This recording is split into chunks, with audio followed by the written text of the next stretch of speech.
আমরা হচ্ছে পুষ্পা ঝুঁকেগা নেই।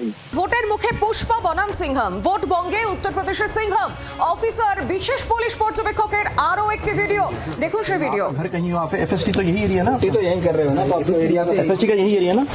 ये जहांगीर खान का घर कौन सा है उसके अंदर? शर्म आनी चाहिए तुम लोगों को। शर्म मैं बता रहा हूँ हल्के में ले रहे हो ना। केसेस सबके कब रजिस्टर होंगे, जाएंगे सीबीआई को इन्वेस्टिगेशन दौड़ते रहना थोड़ा जल्दी। दोघांच्या ओखांटे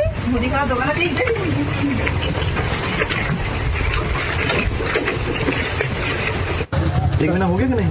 नहीं सर, इसे मेरा तो घर यहाँ पे नहीं है ना सर, स्टिल आपका घर कहीं वहाँ पे एफएसटी तो यही एरिया ना, ये तो यही कर रहे हो ना, तो आपको एरिया पे एफएसटी का यही एरिया ना। ये जहांगीर खान का घर कौन सा है उसके अंदर? शर्म आनी चाहिए तुम लोगों को। शर्म मैं बता रहा हूँ हल्के में ले रहे हो ना। केसेस सबके कब रजिस्टर होंगे, जाएंगे सीबीआई को इन्वेस्टिगेशन दौड़ते रहना थोड़ा जल्दी। दोघांच्या ओखांटे আমরা হচ্ছে পুষ্পা ঝুঁকেগা নেই। তা কে অজয় শর্মা পাল হোক বা অজয় পাল শর্মা হোক আর কে আইপিএস হোক আর ডিআইজি হোক, দেখা নেই। আমরা আইনটাকে সম্মান দিয়ে, আইনটাকে মান্যতা দিয়ে মানুষের আইনে আমরা আসবো, এই বিশ্বাস করি। আমরা মাথা নত করি, মানুষের কাছে মাথা নত করবো। কোনো বিজেপি দালালের কাছে, কোনো সিআরপিএফ আইপিএস এর কাছে আমরা মাথা নত করবো না।